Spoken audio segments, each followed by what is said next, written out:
Hey guys, how's it going? I'm back and I can't wait to actually dig into this engine behind me. I am doing EGTs, new ECU, and bigger cams for this thing. Can't wait to make a whole bunch of power and get this car back together. Long lost twin engine Suicide MX3 is going back together. So this is a 2.5 V6 that I made custom intakes on, custom charge pipes, and custom headers. And this thing is all equal length, twin scrolls, so it spools like really good for a massive turbo. This is an HX35. You can make a lot of power on this bad boy. So what I'm going to do, I'm gonna show you real quick what I've got here. I have turbo cams. These are custom ground cams for this engine to make a whole bunch of power and spool the turbo even quicker. I've got Mega Squirt Pro Evo. These are the ECUs I'm going to be running. I am sponsored by Mega Squirt now, so I'm super pumped on that. They even gave me all the wiring harness. Every wire is labeled from anything from fuel pump to ignition, and it all just plugs into this waterproof Mega Squirt 3 Pro Evo ECU. I have 3 of these ECUs, and I can't wait to actually use these things. These are very advanced, and I'm going to run EGTs on them too. So EGTs are sensors that go into each port into the exhaust, so it will read the temperature, so you can see if one is running rich, lean, or advanced or retarded timing, so you can decipher how your tune is and actually what's going on in the cylinder. So from rather having an average from over all 6 cylinders, you can have data from each cylinder, and that is very important for getting a very good tune for very high horsepower, so you can know what's going on inside and what's actually happening afterwards, specifically for each cylinder. First thing I'm gonna do is I'm gonna pull the valve covers off, and then I'm going to change the cams. I don't even remember what cams I have in it, but I'm going to put the larger ones in because this is going to go into the back of my car. I want this thing to spool really good for drifting and make a lot of power.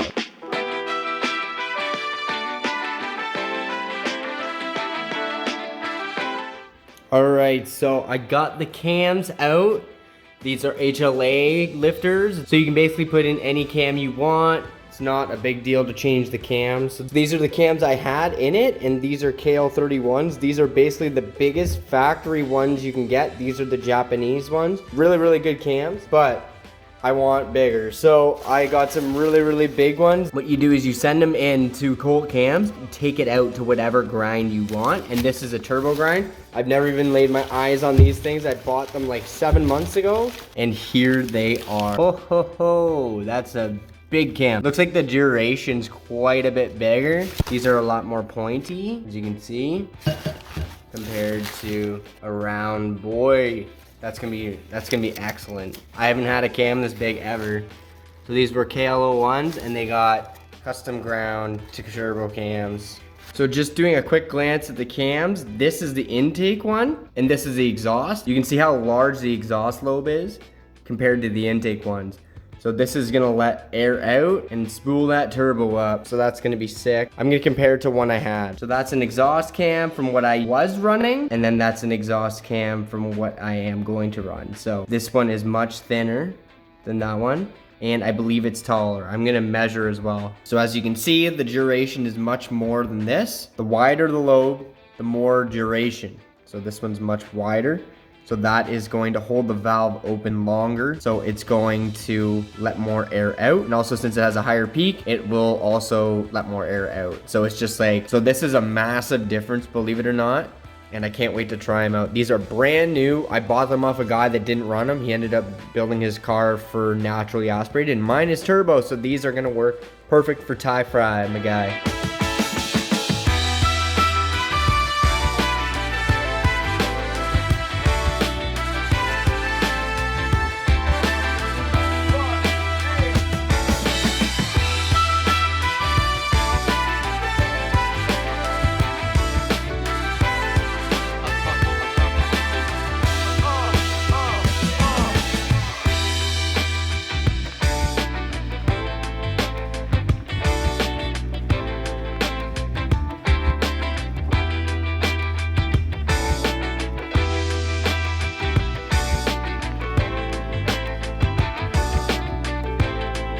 All right, this is looking wicked. Got the valve covers back on. This is the first time I've ever had custom cams in one of my engines. I'm super excited about that. Work hard, play hard, baby. All right, so I made a little bit of a list and I have to address some things before I actually put this engine into the car. I'm not there yet, don't get me wrong, but I need a TPS for a 75mm Mustang throttle body. And it has this little piece that I don't have before the actual TPS goes on. So I need to find that. And if anybody knows how I can get that or order it, I can't find it online at all. I'm gonna go into a couple Mustang groups and see if anybody knows. So I need to find that out. I also need to weld an IAT sensor on the cold side of my intercooler so I know my air temps. I never knew before. So I'm going to do that. And I'm gonna install a NOx sensor underneath this intake, so that'll be a lot better. All right, I think I will put a bung right about here.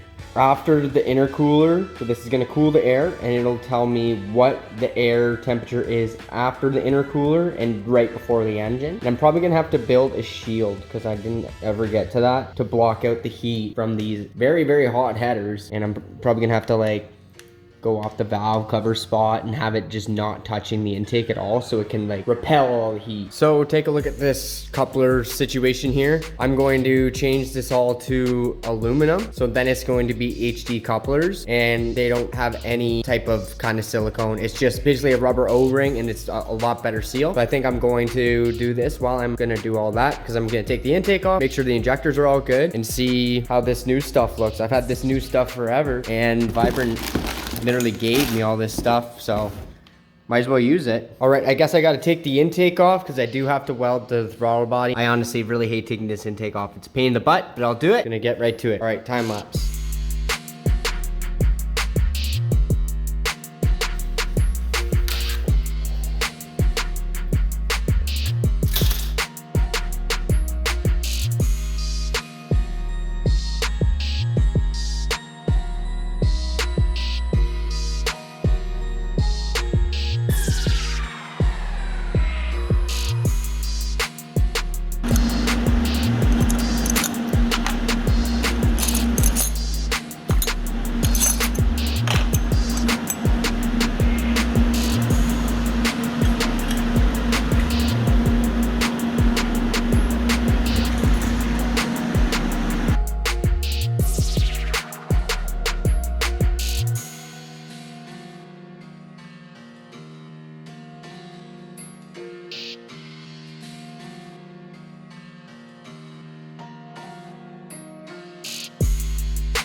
I'm gonna weld another vibrant clamp to here, and then I'll be completely done, and I should be boost leak less.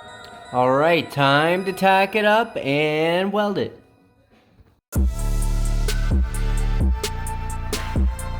Okay, so I now need to take the cold side off my turbo because I need to weld here, and it will be a pain if I just try and weld all the way around. So what I'm gonna do is take it off. It's kind of very difficult unless you have a specialty tool. So what I'm gonna do is I'm going to add an L, so then I can go in here with vice grips. It'll save me time in the long run. It'll take me like 10 minutes to make.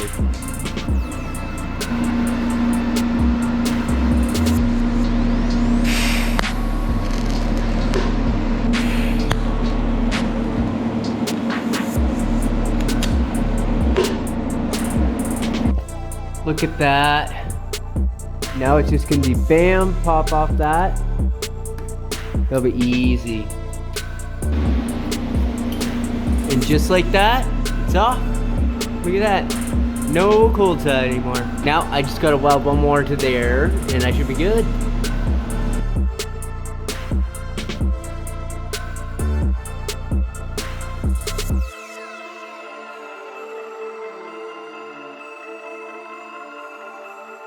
Holy cow, look at the size of that turbo. It's as big as my head.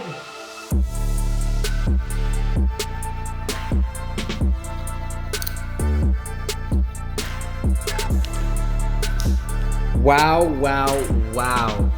That looks so much better with these vibrant clamps. And these are apparently like very, very, very, very good quality, and they will seal up to like 100 PSI, and they're pretty much foolproof. They don't even require any tools to remove. Look at that, look at that. So I just push this with a button and then it relieves it. Hopefully I didn't scratch my damn floor. I don't think I did, but.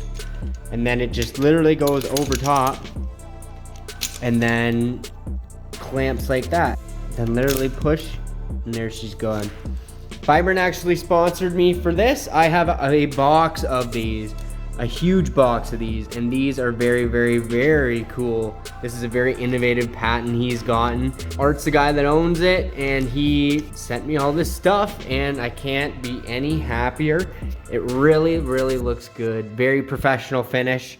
He even got me this bottleneck to go from my 3-inch down to a 2 3/4. Very, very, very nice. I'm digging it. I ain't even gonna lie. I'm digging it. That looks very professional now. Much better than using this silicone crap. This is what was there. Just literally, ugh. It is actually vibrant stuff too. Nothing wrong with it, but it's just not that. That is spicy. That's sick. Whoa, whoa, whoa. This is honestly sick. Like, I can't believe, like, that's all sealed up. And that's supposed to work. I guess this is like quite the invention. That's pretty rad. I even got my air temp sensor here. So after the intercooler, it'll tell me what the air's at. After the intercooler, before the intake. So that's pretty sick. So it's just a little guy that reads the air. I've never actually had one before. So that's really good. Things are looking professional and we're getting there. So now I'm going to put EGTs on. So it is going to be a heat sensor for each hole. Then I can monitor if individual holes are running in unison or if they're running lean, rich, advanced, or retarded timing. So that's gonna be a super good addition. So I can't wait on that. So what I'm gonna do is I'm going to literally drill holes at the bottom here, about 1/2 inch in, and then weld a bung on in there. And then there's gonna be my EGT that bolts in.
See how I did? Not so bad. So those are the bungs that the EGTs are going, and they basically are a 90-degree out and they shoot whatever way I want the wiring to go, and it goes to a module. So this guy will literally just pop right in, and there is specific depths you need, or depends on how hot you want the EGT to get. If you don't want to wear them out really quickly, you only put them in a 1/4 inch from what I understand. I'll have to look into that a little more, but then they bolt on and then it seals it up and it's good to go. And then you run the wires. So this is the new setup. There's gonna be 6 of them, 3 on each bank. So 3 on this side of the engine, 3 on the other side. I'm freaking pumped. Guys, things are getting pretty serious on this rig. It's gonna be wild. Last year I only drove it once, and I was rushing to get it out because I made all these headers, made that intake, made so many things last winter that I couldn't even keep up. But this is not even winter yet, and I'm already at it. Let's get it. Let's get it. Oh my God, I can't wait to drive this heap. Okay, so what I have figured out is for the EGTs, you get to pick how far they stick into the actual exhaust port. If you had a naturally aspirated engine, you would want the tip right into the center of the exhaust port. But since I'm boosted, I need to pull it away because it gets so hot. So I'm gonna have it protruding into the exhaust port by a 1/4 inch. So what I'm going to do is put the EGT into the bung, then have it poke out my 1/4 inch right there. And then I'm going to make a mark on the actual probe on this side. So when I install it onto my engine, I know exactly how far it needs to go in. You know how when you go to the doctor and he does a checkup and he shoves something looking like that up your you-know-who? This is basically what that is, but it's in there all the time to know before a problem is. So what doctors should do is give you something that you just leave up in your Wahizi, and they will literally be able to log what is going on inside of you. But I'm gonna do that with my engine, and I'm gonna not do that to my body. And there she is. There's my 3 on the front side of the engine here. Things are looking sick. All right, there we have it. 3 EGTs in on this side and 3 EGTs installed on this side. Well, it's turned out good. Nice color in them. All done. Looks really good. It's gonna be definitely a sweet addition to the Suicide MX3s, that's for sure. All right, so it's been confirmed. A lot's gotten done in the last couple days. The Vibrant stuff is awesome. The header stuff with the EGTs, awesome. I got an intake air temp sensor now, which is sick. The Vibrant stuff looks awesome. This stuff is literally insane. I love the way it looks. It's absolutely insane. The EGT stuff is looking insane, and it's a practical thing for sure. Definitely these Vibrant clamps are practical as well because they can hold like pretty much 100 PSI, which I would never ever see. So very reliable, very good looking. Wow. Look at it. She's so sexy. So I've also been looking for a TPS sensor because last year I couldn't really figure out what I was gonna do here because this is off a Mustang, and the Mustang one required some sort of spacer. But anyways, I was wrong, and I've ordered around, and from Part Source I got a 95 Mustang throttle body position sensor, and it fits, but it doesn't bolt in. So I'm gonna have to figure out something. Honestly, I'm probably just gonna glue it. I'm probably just gonna get the cold weld and cold weld it on there because honestly, it's a pain in the butt to do, and I would never need it removed. So I'll wait until I do the wiring, and then I'll just send it, and then it's permanent fix. Then I'll have a throttle body position sensor, which is absolutely mint for tuning. I didn't have that last year, so it will definitely help in the long run. I also added a knock sensor. I didn't have one on here before. Last time I went out, it was definitely a rush job. I wanted to drive the car really bad because it honestly took me all winter to build these intakes, to build the headers for both engines, right? I'm glad I did it, but I did blow up an engine doing it, and that's what happens, right? I'm a one-man band, and I've always worked full-time while doing this, so it was not easy to do and get everything done, and I really wanted to drive it. Anywhoosies, car is getting built, and it's getting built right, and I'm doing my very best to not blow the thing to the moon, like pistons and rods breaking stuff right away. I'm gonna just do the best I can. I have lots of time.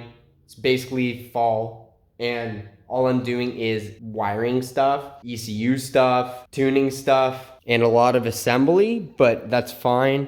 I can definitely handle all that. The bolting stuff together and all that. A little bit of fab here and there is not a big deal. Definitely not, because I like doing that anyway. But things are looking awesome. In the next few videos, I will be elaborating on my new ECUs I'm going to be running. Mega Squirt sponsored me, so I got 3 ECUs. All these EGTs, and things are looking awesome. This thing is super sexy. It's waterproof, and this is a huge upgrade. I can run individual coils and everything like that. So I've been doing a whole bunch of research, and I've gotten some help from some guys on the internet. We found out that these spark plug coils fit the KL head pretty good. So the plan is to run coil packs, and they drop in there pretty good, just like so.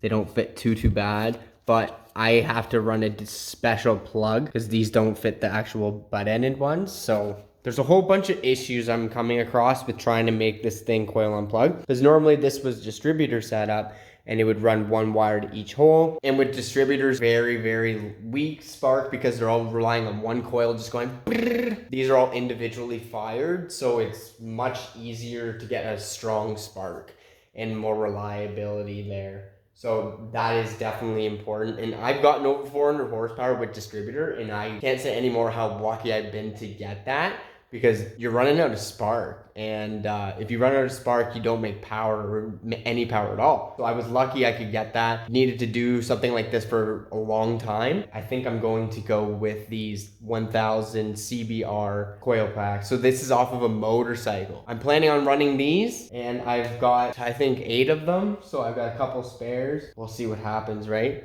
Clean these guys up. I got them used. And then I would need to wire an igniter, do wiring to the ECU. It's a pain in the butt to run, but I think I don't really have a choice. So Sunday, might as well get that reliability, right? This ECU is very advanced. It's more like a modern day type of ECU. So once I tune it, it's very smart after I tune it. It has lots of fail safes. It has EGT stuff, the coil unplugged stuff, all the capabilities possible now. So that is super sick.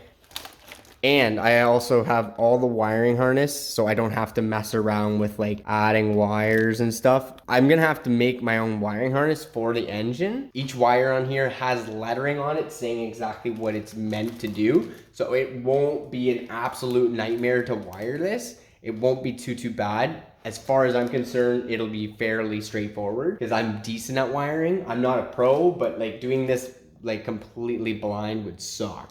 All right, guys, I hope you enjoyed this episode. Lots gotten done, and things are looking very sweet and professional and doing things right. I'm gonna make a pile of power, get this thing ready for next season. And I hope you like the new shop. The new shop is not bad. I keep her nice and tidy. The floors you can pretty much eat off of. I've already done quite a bit of work. I've ripped apart engines, and that's in the episode I did before, but I didn't even post that one yet. So, any hoosies, like, comment, and subscribe, and we'll see you in the next one. I'm here for the long run, baby. Let's get it.